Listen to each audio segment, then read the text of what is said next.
Era una vez, en el corazón de un México herido pero indomable, un pequeño pueblo llamado San Miguel del Río, escondido entre colinas verdes y campos dorados de maíz.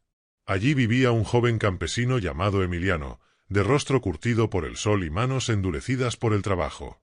Su vida era sencilla, marcada por el ritmo del campo y los ciclos de la cosecha. Cada mañana se levantaba antes de que el sol asomara, cuando el aire aún olía a rocío y las sombras del amanecer dibujaban figuras misteriosas sobre la tierra húmeda. Emiliano vivía con su madre, doña Teresa, una mujer fuerte que había criado sola a sus hijos desde que su esposo desapareció años atrás luchando contra los conservadores. En la pared de adobe, todavía colgaba un retrato viejo y descolorido de aquel hombre con sombrero ancho y mirada firme, un recuerdo silencioso de la guerra y del sacrificio. La vida en San Miguel transcurría tranquila, aunque siempre bajo la amenaza distante de los conflictos que agitaban al país. Los hombres del pueblo hablaban en voz baja sobre los franceses, esos soldados extranjeros que decían venir con cañones, uniformes brillantes y órdenes de un emperador que nadie había visto. Pero para Emiliano, la guerra era apenas un rumor, una sombra lejana que parecía no alcanzar su mundo de surcos, semillas y lluvias. Su única preocupación era la cosecha que debía cuidar para que su madre y su hermana menor, Rosa, tuvieran que comer en el invierno. Cada día, con el machete colgado del cinturón y un sombrero de palma cubriéndole el rostro, caminaba hacia los campos donde el maíz crecía alto y dorado. El sonido de los grillos, el canto de los pájaros y el murmullo del viento entre las hojas lo acompañaban como una canción que no terminaba nunca. Después de las labores del campo, regresaba al pueblo al caer la tarde. Las calles de tierra se llenaban de niños corriendo, de mujeres moliendo maíz frente a sus casas y de hombres reunidos en la plaza discutiendo las noticias que llegaban desde Puebla. En la pequeña iglesia, el padre Miguel hablaba con fervor sobre la importancia de mantener la fe, de resistir y de no olvidar que la tierra era de quienes la trabajaban. Emiliano lo escuchaba con atención, aunque no siempre comprendía del todo las palabras sobre patria, honor y libertad. Para él, México era ese pedazo de tierra que conocía con los ojos cerrados, las montañas que rodeaban su pueblo, los ríos donde solía pescar con su hermana y los caminos que lo llevaban al mercado los domingos. No necesitaba grandes discursos para entender que ese era su hogar. En las noches, cuando el cielo se cubría de estrellas y el silencio se extendía sobre los campos, Emiliano se sentaba junto al fuego mientras su madre preparaba frijoles en una olla negra. Rosa se dormía con la cabeza sobre sus piernas, y él miraba las llamas danzar, pensando en su padre. A veces, doña Teresa contaba historias de cuando los franceses invadieron Veracruz, de los hombres valientes que juraron no dejar entrar al enemigo más allá de sus costas. Pero con el tiempo, los rumores se hacían más frecuentes y más oscuros. Los franceses avanzaban hacia el centro, y los soldados mexicanos se preparaban para resistir en Puebla. Algunos hombres del pueblo comenzaron a desaparecer, marchando en silencio para unirse al ejército del general Zaragoza. Cada partida dejaba un vacío en la comunidad, pero también una chispa de orgullo. Emiliano escuchaba, observaba y callaba. Dentro de él, algo comenzaba a despertar, una sensación de inquietud y destino. No era miedo, sino una especie de llamado que no podía explicar. Tal vez era el mismo fuego que había movido a su padre años atrás, el mismo que hacía que los hombres comunes se convirtieran en héroes cuando la patria los necesitaba. Sin embargo, cada vez que pensaba en dejar el campo para luchar, miraba a su madre y dudaba. ¿Quién cuidaría de ella y de Rosa si él se marchaba? La guerra parecía algo demasiado grande, demasiado ajeno para un campesino que solo conocía el lenguaje de la tierra. Pero el viento traía consigo el rumor de los tambores, y en el horizonte, entre los susurros de las montañas, Emiliano empezaba a presentir que su vida estaba a punto de cambiar para siempre. Todos los días en San Miguel del Río seguían el mismo ritmo que el sol. Emiliano se levantaba antes del amanecer, con el gallo que cantaba desde el corral y los perros ladrando al eco de la madrugada. El aire era frío y el suelo aún húmedo del rocío. Encendía el fuego en la cocina de leña para calentar el café, mientras su madre amasaba las tortillas y Rosa aún dormía envuelta en una cobija vieja. Después de desayunar, tomaba el machete, se colocaba el sombrero y caminaba hacia los campos. El camino era largo, pero Emiliano conocía cada piedra, cada árbol, cada curva que lo separaba de las tierras de cultivo. El olor a tierra recién arada le recordaba la presencia de su padre, y aunque el trabajo era duro, se sentía en paz cuando sus manos hundían las semillas en el suelo. En los días de calma, el pueblo parecía un lugar fuera del tiempo. Los niños corrían entre los huertos, las mujeres cantaban mientras lavaban ropa en el río, y los hombres compartían historias en la cantina después del trabajo. Pero poco a poco, la tranquilidad comenzó a romperse. Los viajeros que pasaban por el camino traían noticias alarmantes. Los franceses habían avanzado hasta Orizaba, y decían que su ejército era imparable. Algunos hablaban de sus uniformes azules, de sus cañones modernos y de la disciplina de sus filas. Otros decían que eran invencibles, que en Europa habían derrotado a grandes imperios. Las historias se mezclaban con el miedo y la admiración, y cada noche, en la plaza del pueblo, las voces se hacían más inquietas. Emiliano escuchaba sin decir palabra. Aunque no entendía mucho de política ni de fronteras, sentía que algo se acercaba. Veía cómo algunos hombres del pueblo se reunían en secreto con el padre Miguel y con don Evaristo, el alcalde. Hablaban de organizarse, de preparar armas, de ayudar al ejército mexicano si la guerra llegaba hasta Puebla. Una noche, Emiliano se acercó a escondidas y escuchó fragmentos de la conversación. «El general Zaragoza necesita hombres», dijo el cura. «No importa si son campesinos o artesanos, lo que cuenta es el valor». Esas palabras quedaron grabadas en su mente como un eco imposible de ignorar. Los días siguientes, Emiliano trabajó con más intensidad. Quería dejar todo preparado en caso de que tuviera que partir. Su madre notaba su inquietud, aunque él trataba de disimularla. «No pienses en guerras que no te llaman», le decía ella mientras remendaba su ropa. Pero Rosa, con sus ojos grandes y curiosos, le preguntaba si también él sería un héroe como su padre. Emiliano sonreía sin responder. En el fondo, no sabía si era capaz de empuñar un arma, pero algo en su pecho ardía cada vez que oía hablar del enemigo que quería someter a su pueblo. El trabajo en el campo se volvió más silencioso. El canto de los pájaros parecía distante, y las risas de los niños más apagadas. En el horizonte se veían pasar columnas de humo, señales de batallas lejanas. Un día, un soldado mexicano llegó al pueblo con el uniforme sucio y el rostro cubierto de polvo. Apenas podía caminar y fue recibido en la casa parroquial. Emiliano fue uno de los que lo ayudaron a cargar agua. Entre tosidos y palabras cortadas, el soldado contó que las tropas del general Zaragoza se preparaban para enfrentar a los franceses cerca de Puebla. «Son miles», dijo con voz temblorosa, «pero no nos rendiremos. Este es nuestro suelo». Aquella noche, Emiliano no pudo dormir. Se quedó sentado junto al fuego, mirando las brasas que se consumían lentamente. Pensó en su padre, en los hombres que habían partido antes que él, en su pueblo, en su madre y su hermana. Afuera, el viento golpeaba la puerta como si lo llamara por su nombre. No sabía si era el destino o la locura, pero en su corazón ya había tomado una decisión, aunque aún no se atrevía a pronunciarla. Al amanecer, mientras el cielo se teñía de rojo, Emiliano miró hacia las montañas y sintió que el tiempo de los campesinos tranquilos había terminado. La guerra, aquella sombra lejana, se acercaba con pasos de hierro, y él no podía quedarse de brazos cruzados cuando su tierra pedía defensa. Hasta que un día el silencio del desierto se rompió con un rugido desconocido. Eran motores, camiones y el sonido metálico de la maquinaria de guerra. Desde la frontera norte, un ejército de 10.000 soldados estadounidenses cruzaba hacia México. Llevaban uniformes impecables, rifles modernos, provisiones, caballos frescos y algo que nunca antes había pisado esa tierra: aviones. El general John J. Pershing encabezaba la expedición punitiva ordenada por el presidente Woodrow Wilson. Su objetivo era uno solo: capturar a Pancho Villa, vivo o muerto. Los periódicos gringos lo llamaban la cacería del bandido, como si persiguieran a una bestia salvaje. Pero Villa no era un animal.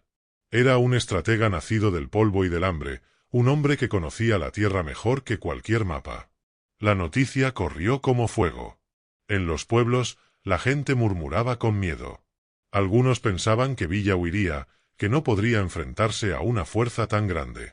Otros decían que el norte se convertiría en un infierno. En su campamento, Pancho escuchó el mensaje de sus exploradores sin mover un músculo. Encendió un cigarro, miró el horizonte y sonrió. «Así que vienen los gringos», murmuró. «Pues que vengan. Les enseñaremos lo que es pelear en tierra ajena». Sus hombres lo miraron con una mezcla de temor y admiración. Sabían que si Villa no tenía miedo, ellos tampoco debían tenerlo. Esa misma noche, el general convocó a sus jefes. En torno a una fogata, el humo subía lento mientras él explicaba su plan. No enfrentaría al ejército americano de frente. Eso sería un suicidio. Lo vencería como siempre, con astucia, velocidad y confusión. No busquen gloria, dijo. Busquen desaparecer. Somos sombras del desierto. Ellos no entienden esta tierra, no entienden su silencio. Y el silencio será nuestro aliado. Los hombres asintieron, y así comenzó la guerra más extraña que el norte de México había visto. Al amanecer, Pershing avanzó con sus tropas confiado. Tenía tecnología, comunicaciones, logística. En su mente, el operativo duraría semanas. Pero el desierto tenía otros planes. Los caminos se borraban con el viento, los caballos se agotaban, los motores se sobrecalentaban bajo el sol. Los pueblos que encontraban estaban vacíos o llenos de ojos desconfiados. Nadie hablaba, nadie ayudaba. Los niños miraban con curiosidad, pero sus padres callaban. Villa ya había pasado por allí, dejando claro a todos que ningún gringo debía recibir información. Mientras tanto, Pancho se movía como un fantasma. Cambiaba de posición cada noche, dejaba rastros falsos, esparcía rumores contradictorios. Un día lo veían en Durango, al siguiente en Sonora, luego en las montañas de Chihuahua. Pershing enviaba columnas enteras tras él, pero siempre llegaban tarde. Donde creían encontrarlo, solo hallaban restos de fogatas y huellas invertidas. El desierto comenzaba a tragarse al ejército invasor. Los aviones volaban en círculos inútiles, incapaces de distinguir a un puñado de jinetes en un mar de arena. Cada semana, los soldados norteamericanos caían enfermos o se perdían. Algunos morían de insolación, otros de desesperación. Los suministros escaseaban, los camiones se quedaban sin combustible, las líneas de comunicación se cortaban. Villa los había convertido en presas dentro de una jaula invisible. A veces atacaba de noche, otras veces dejaba que se desgastaran solos. Su ejército era pequeño, pero sus golpes eran precisos. Un destacamento gringo caía en una emboscada, otro perdía sus caballos, otro encontraba sus armas saboteadas. Y cuando intentaban responder, el enemigo ya no estaba. Pershing comenzó a entender que no peleaba contra un bandido, sino contra un genio de la guerra irregular. Cada derrota lo hacía más furioso. Ordenó redoblar los esfuerzos, ampliar las patrullas, pero nada funcionaba. Los mexicanos sabían que el suelo pertenecía a Villa. Los campesinos lo protegían, lo escondían, lo alimentaban. Para ellos, no era un criminal, sino el último rebelde libre. El tiempo pasaba, los meses se acumulaban, y el general seguía sin poder capturarlo. Mientras tanto, Pancho, en algún lugar de las montañas, miraba el horizonte con calma y decía riendo: 11.000 hombres me buscan, pero el desierto solo obedece a uno. Hasta que un día el silencio del desierto se rompió con un rugido desconocido. Eran motores, camiones y el zumbido de aviones que cruzaban el cielo azul del norte.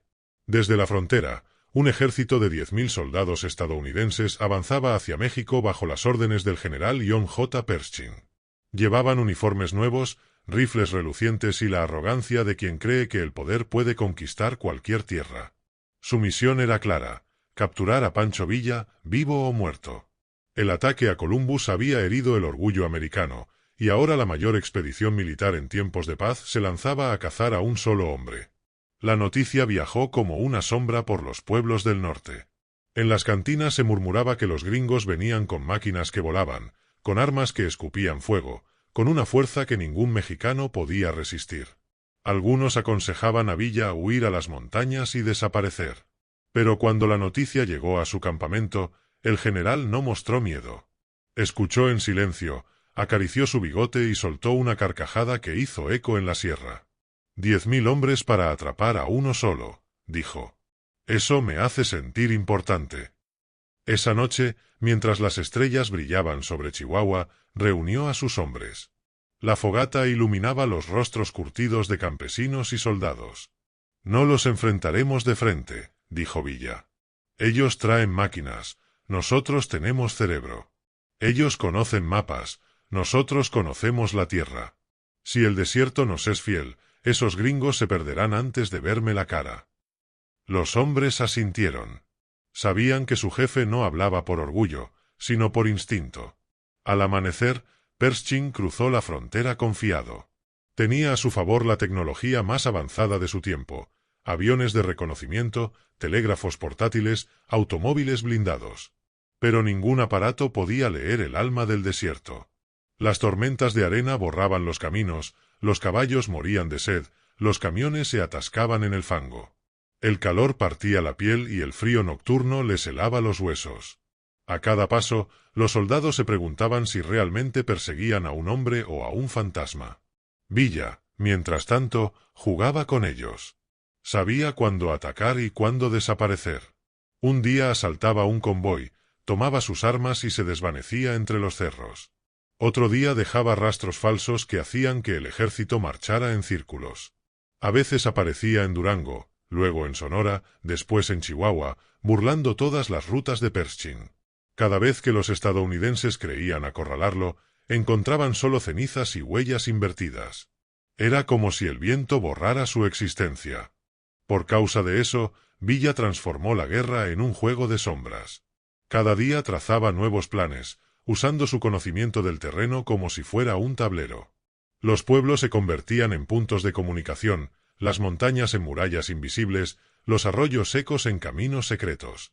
Enviaba mensajeros disfrazados de comerciantes o pastores que cruzaban la frontera llevando información falsa. Mientras los soldados gringos perseguían fantasmas, Villa movía su campamento a kilómetros de distancia. Nadie sabía dónde dormía, ni siquiera muchos de sus propios hombres. Solo 7 leguas, su caballo fiel, conocía los secretos de su ruta.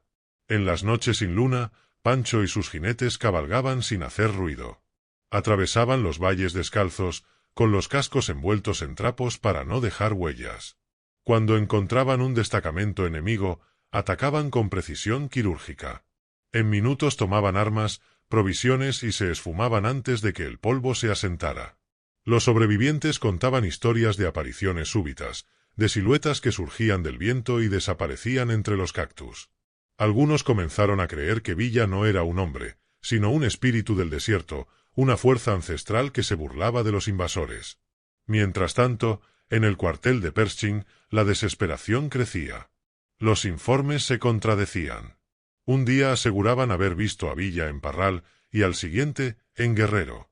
Los mapas estaban llenos de puntos, flechas y tachaduras. Las tropas se dividían, se desorientaban, caían en trampas.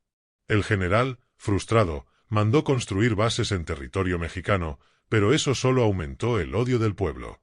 Los campesinos comenzaron a sabotear los suministros, a cortar las líneas telegráficas, a esconder los caballos. Nadie ayudaba al invasor. Cada mirada mexicana era una promesa silenciosa de lealtad a Villa. Pancho observaba todo con satisfacción, pero también con cautela. Sabía que la suerte era frágil. A veces se quedaba solo, mirando el horizonte, reflexionando sobre el precio de su rebeldía. «No me atrapan porque no me entienden», decía a sus hombres. «No lucho por gloria, lucho por dignidad. Ellos no entienden eso». Su voz, ronca y firme, les devolvía el coraje. A pesar del hambre, del cansancio, del miedo, nadie lo abandonaba. Cada ataque exitoso alimentaba la leyenda. Los corridos se multiplicaban, los niños en los pueblos cantaban su nombre. Hasta los que no lo conocían personalmente hablaban de él como si fuera un viejo amigo. En una ocasión, Pershing logró interceptar uno de los convoys de Villa. Era la oportunidad que había esperado durante meses. Mandó rodear el valle donde supuestamente estaba escondido el general mexicano. El ataque comenzó al amanecer, con disparos y explosiones que sacudieron las montañas. Pero cuando los soldados norteamericanos llegaron al lugar, lo único que encontraron fueron tiendas vacías, fogatas apagadas y un letrero hecho con piedras que decía «demasiado tarde».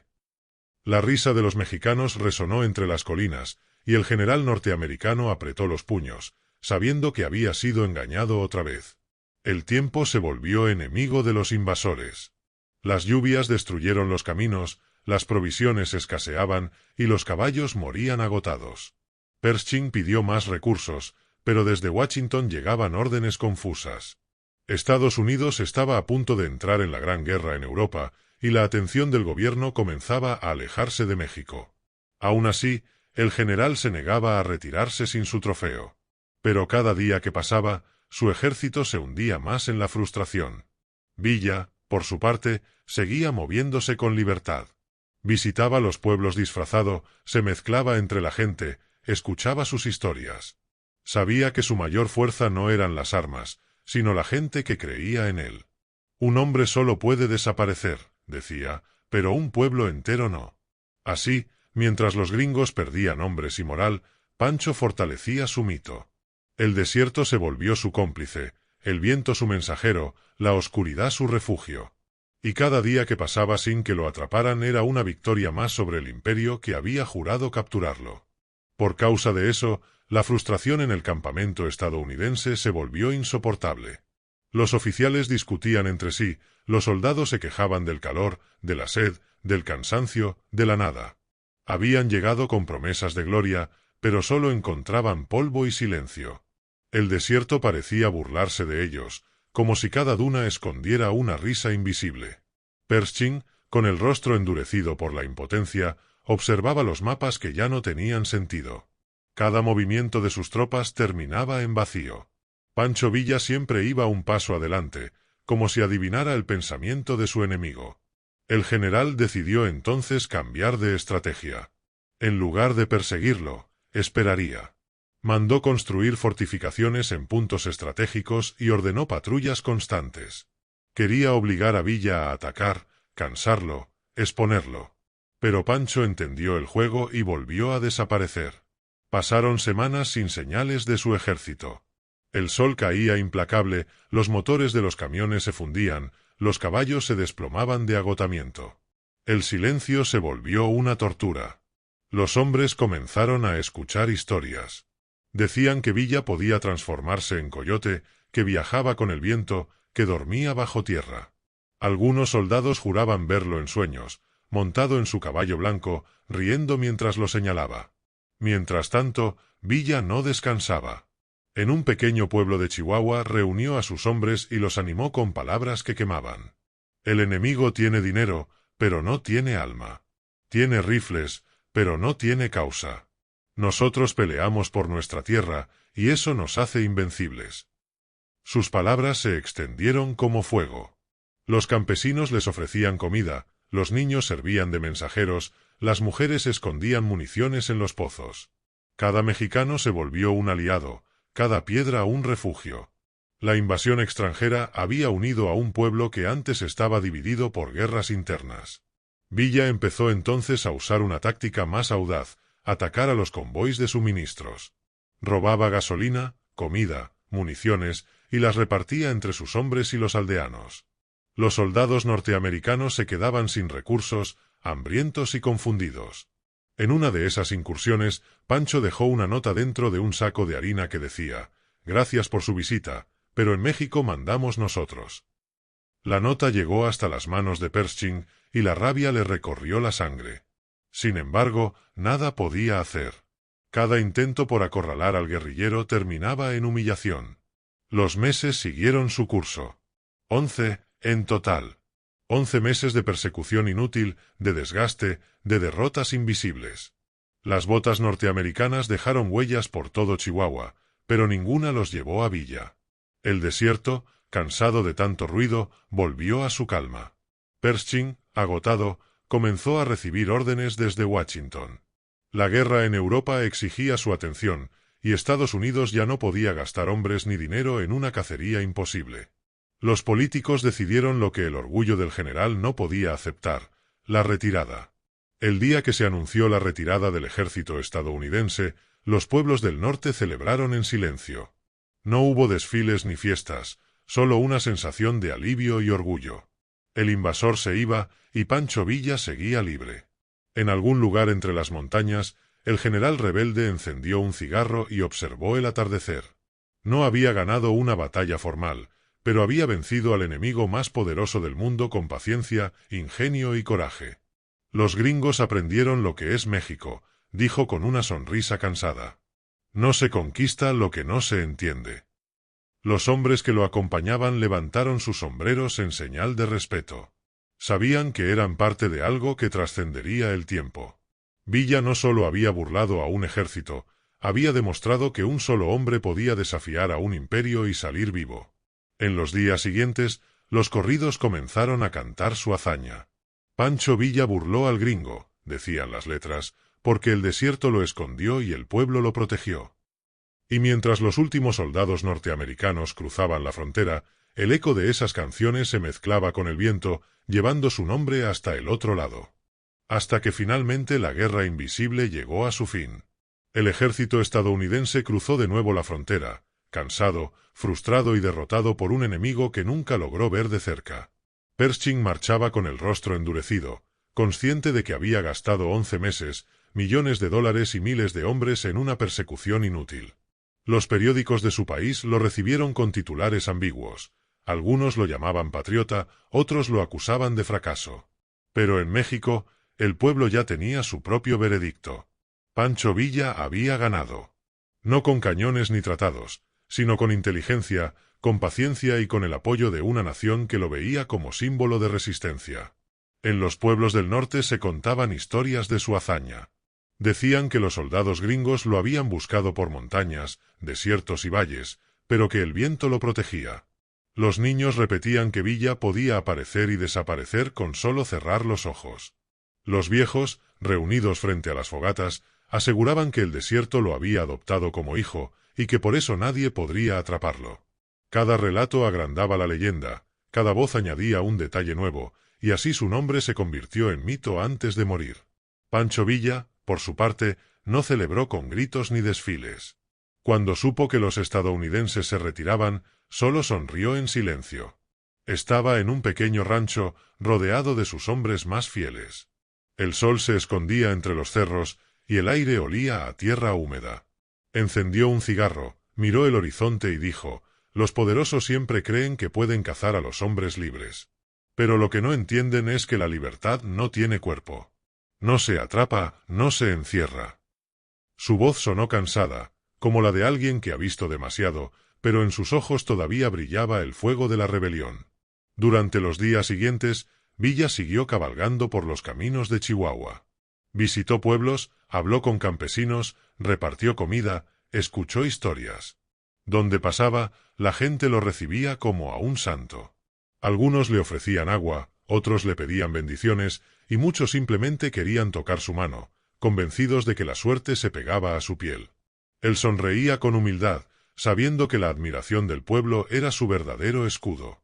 Sin ellos, su nombre no habría sobrevivido, con ellos, se volvió eterno. En las tabernas, los músicos ya cantaban corridos sobre el hombre que humilló al imperio.